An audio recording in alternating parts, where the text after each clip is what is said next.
Hello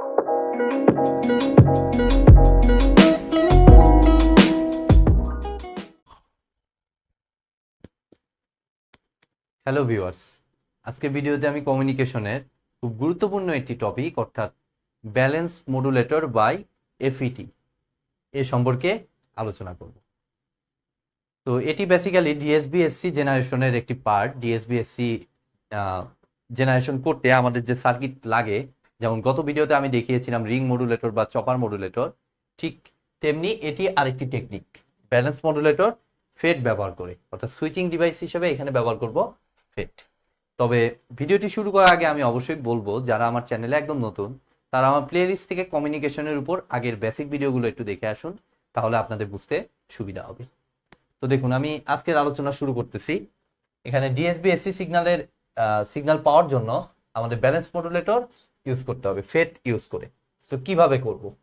তো এটার জন্য বেসিক্যালি আমাদের অনেকটাই এটা রিং মডুলেটরের মতোই মিল আছে, জাস্ট ডায়োডের জায়গায় এখানে রিপ্লেস হয়েছে ফেট দ্বারা। ঠিক আছে, সুইচিং ডিভাইস হিসেবে এখানে ফেট, বাদ বাকি সব অ্যালগোরিদম আগের মতোই। এখানেও মাল্টিপ্লাই হয় এমটির সাথে সিটি, একই রকম অনেকটা। তো দেখুন, আমাদের মেসেজ সিগন্যাল এদিক দিয়ে পাস করাবো, নর্মালি মেসেজ সিগন্যাল এদিক দিয়ে পাস করাবো। পাস করাইলে কি হবে, এদিক দিয়ে আমাদের সেন্টার ট্যাপ ট্রান্সফর্মার আগের মতোই,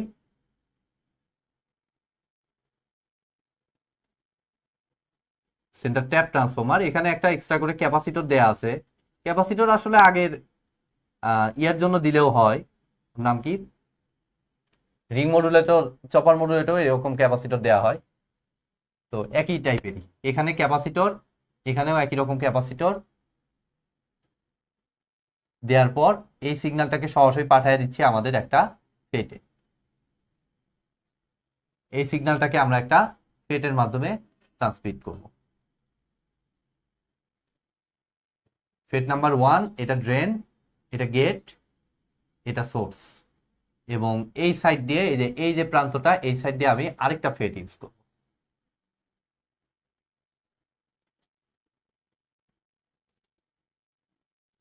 এরকম ফেস টু ফেস এই ফেট দুটা কানেক্টেড থাকবে এই সিস্টেমে, ড্রেন সোর্স ফেট 2। ঠিক আছে, আর এই সাইড দিয়ে এই যে এইখান থেকে এই পর্যন্ত এইখানে আমার ক্যারিয়ার সিগন্যালকে পাঠাবো। কিভাবে পাঠাবো? ক্যারিয়ার সিগন্যালকে এখানে পাঠাবো একটা ট্রান্সফরমারের মাধ্যমে।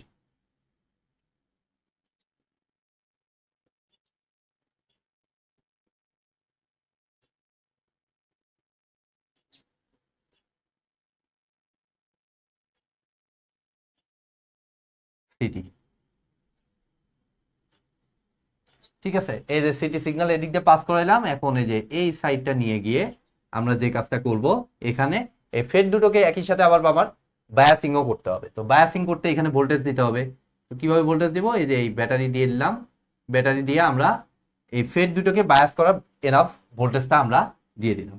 ঠিক আছে, এখন আমরা যে কাজটা করব, এদিক দিয়ে আমাদের এই যে সেন্টার ট্যাপ যে ট্রান্সফরমার ইউজ করা হয়েছে সেটার এই মাথাটা যুক্ত করে দিলাম।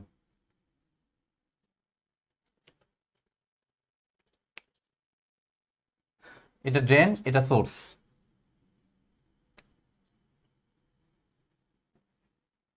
সরি, এটা তো এইদিকে মুখ করা,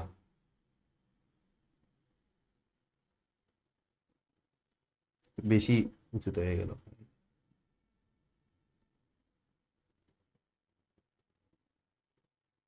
এই প্রান্তটা গিয়ে এইখানে কানেক্টেড হবে।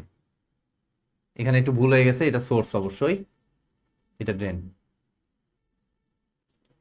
ঠিক আছে, এইভাবে দিয়ে দিলাম। আর এই সাইড দিয়ে আমরা অবশ্যই ক্যাপাসিটরের মাধ্যমে ফাইনাল আউটপুটটা নিতে হবে। ক্যাপাসিটরের মাধ্যমে আমরা আউটপুট নিতে হবে, কারণ তা না হলে রিপল থেকে যাবে। অ্যাকচুয়াল ডিএসবি-এসসি যেরকম পাওয়ার কথা সেরকম আমরা পাবো না এই ক্যাপাসিটর ব্যবহার না করলে। তো এই দিক দিয়ে আমরা ওয়াইটি সিগন্যালটা নিব। তো এই সিস্টেমে এই সার্কিটটা হবে। এখানে এটা দিয়ে দেই, এখানে 3টা ট্রান্সফরমার ব্যবহার করা হবে।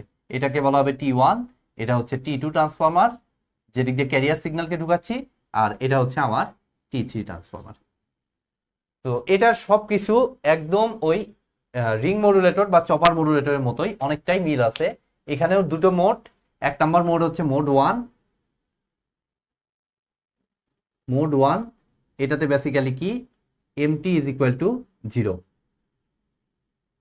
সো এইখানেও আমরা ওয়াইটি ইকুয়াল টু পাবো হচ্ছে সিটির ভ্যালু থাকবে, বাট সিটির value plus or minus value থাকবে, বাট ওয়াইটি ইকুয়াল টু আসবে কত, 0। ঠিক আছে। আর মোড টুতে কি ঘটনা ঘটবে, মোড টুতে আমার এমটির কিছু ভ্যালু থাকবে, যা ভ্যালু সেই ভ্যালুটা থাকবে, আর সিটিও ভ্যালু থাকবে, আর ওয়াইটি ইকুয়াল টু কি হবে, একই অ্যালগোরিদম, যেহেতু একই রকম সুইচিং ডিভাইস, তো এই ক্ষেত্রে আমাদের কি এমটি ইন্টু সিটি, এই অ্যালগোরিদম ফলো করে এটা আগাইতে থাকবে। ঠিক আছে। এখন দেখুন এমটি ইকুয়াল টু 0 হইলে আমাদের কেন এটা হয়, ওর নাম কি, ওয়াইটির ভ্যালুটা 0 হয়, সেটা একটু দেখিয়ে দেই। তো এমটির ভ্যালু যদি 0 হয় তাহলে এদিক দিয়ে কোনো সিগন্যাল আসতেছে না, আলটিমেটলি সিটি সিগন্যালটা যা আছে সেই সিগন্যালটাই এদিক দিয়ে চলে যায়। ঠিক আছে। তো সিটি সিগন্যালটা হচ্ছে আমাদের এখানে সিটি সিগন্যাল অনুযায়ী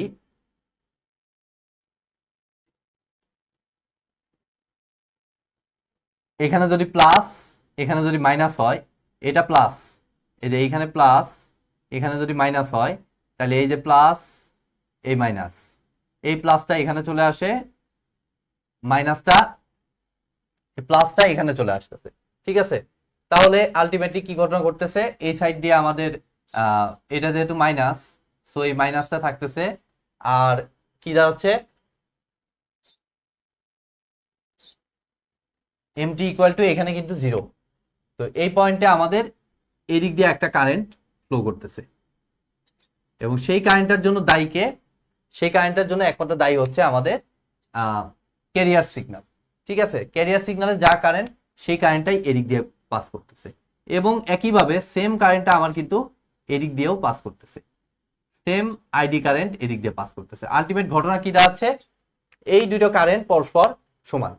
তাহলে এই দুটো কারেন্ট যদি পরস্পর সমান হয়, তাহলে কি ঘটনা ঘটবে, এই যে ড্রেন কারেন্টটা, এই কারেন্টটা আইডি ড্রেন কারেন্ট, এইখানে যা কারেন্ট পাবো, এই যে এই ড্রেনের ভিতর দিয়েও কিন্তু সেম একই কারেন্ট আমরা পাবো, কেননা আমাদের ক্যারিয়ার সিগন্যাল থেকে সেম আউটপুটটা আমার বের হচ্ছে। দ্যাট মিনস আমাদের আইডি কারেন্ট, এই আইডি এবং এই আইডি একটা আরেকটাকে নিউট্রালাইজ করে শূন্য করে ফেলবে, কেননা এরা মানে ইকুয়াল। আলটিমেটলি আমাদের ওয়াইটি ইকুয়াল টু 0 আসবে। ঠিক আছে। অর্থাৎ আগেরটার মতোই। আর মোড টুতে কি ঘটনা ঘটবে, এমটির কিছু ভ্যালু আছে, সিডির কিছু ভ্যালু আছে। ঠিক আছে। তো এখানে বেসিক্যালি আমাদের যে ঘটনাটা ঘটবে, এমটি প্রেজেন্ট, এবং সেই অনুযায়ী সিটি ট্রিগার হবে। সিটি তো দেয়াই আছে, এমটি সিটি একই সাথে মাল্টিপ্লাই হয়ে ট্রিগার হয়ে সেটা ফেটের মাধ্যমে আউটপুট দিবে, কেননা এইখানে কিন্তু ফেটের বায়াসিং ভোল্টেজটা দেয়া আছে। এটা মনে করুন যে ফেটের বায়াসিং ভোল্টেজ ভিডিডি এখানে আমি অ্যাপ্লাই করছি। তো আলটিমেটলি এমটি সিটি অনুযায়ী এটা আগে যেরকম আউটপুট দিছে সেম সিস্টেমের আউটপুট দিবে, কেননা এখন আর আইডি, এই যে এই বিপরীত দিক থেকে আগত কারেন্ট একটা আরেকটাকে নিউট্রালাইজ করতে পারবে না। ঠিক আছে। কেননা এখানে এমটি এখন প্রেজেন্ট, আর সিটি তো আছেই। তাহলে আলটিমেটলি আমরা যদি আউটপুটটা দেখি, ওই একই রকম আউটপুট,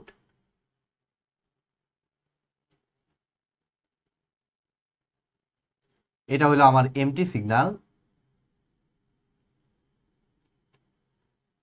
এটা হলো আমার সিটি সিগন্যাল। তো সিটি সিগন্যালটা আমার কি,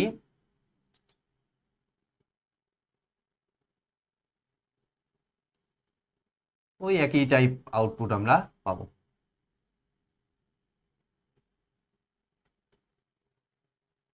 নেগেটিভ এই পর্যন্ত, আবার পজিটিভ,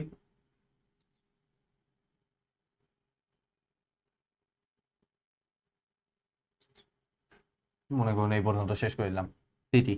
তাইলে এখন প্রাইমারি, এই যে টি3 ট্রান্সফরমার প্রাইমারিতে আমরা পাবো হচ্ছে কিরকম, এই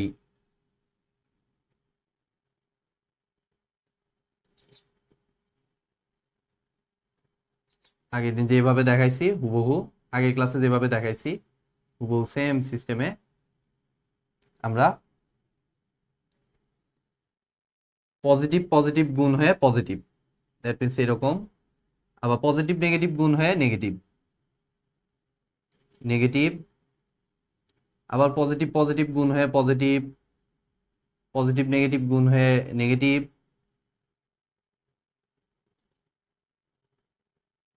পজিটিভ পজিটিভ গুণ হয়ে পজিটিভ, পজিটিভ নেগেটিভ গুণ হয়ে এই নেগেটিভ। এরপরে কি আসবে? নেগেটিভ আর পজিটিভ গুণ হয়ে আবারও নেগেটিভ, অর্থাৎ 180 ডিগ্রি ফেজ রিভার্সাল যেভাবে হয়।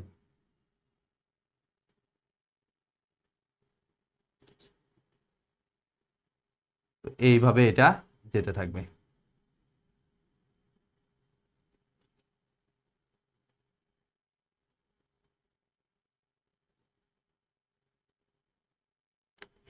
ঠিক আছে, এটা হলো আমার T2 T3 প্রাইমারি। আর সেকেন্ডারি সাইডে তো হুবহু আগের মতোই শার্প সিগন্যাল পাবো, কেননা এখানে ক্যাপাসিটর ব্যবহার করা হয়েছে। তো মোড ওয়ানে আমাদের অনেকটাই ওই রিং মডুলেটরের মতোই, জাস্ট এই সার্কিট দুটো আপনারা একটু খেয়াল রাখবেন। এই ফেট ওয়ান এখানে মেনশনও করে দিতে হবে, এটা হচ্ছে ফেট ওয়ান আর এটা হচ্ছে ফেট টু, এবং এটাকে ট্রিগার করার জন্য ভিডিডি ভোল্টেজ আমাদের অ্যাপ্লাই করা হয়েছে। আর ট্রান্সফর্মার এই জায়গায় পার্থক্য হলো এখানে 3টা ট্রান্সফর্মার ব্যবহার করতে হবে। তো এই হচ্ছে আমাদের ব্যালেন্স মডুলেটর বাই এফইটি কমিউনিকেশনের আরেকটি গুরুত্বপূর্ণ সার্কিট। তো আজকের মতো ভিডিওটি এ পর্যন্তই। ভিডিওটি যদি ভালো লেগে থাকে অবশ্যই ভিডিওতে একটি লাইক দিবেন, বন্ধুদের সাথে বেশি বেশি শেয়ার করবেন, আর চ্যানেলে নতুন হয়ে থাকলে অবশ্যই চ্যানেলটি সাবস্ক্রাইব করবেন। ধন্যবাদ।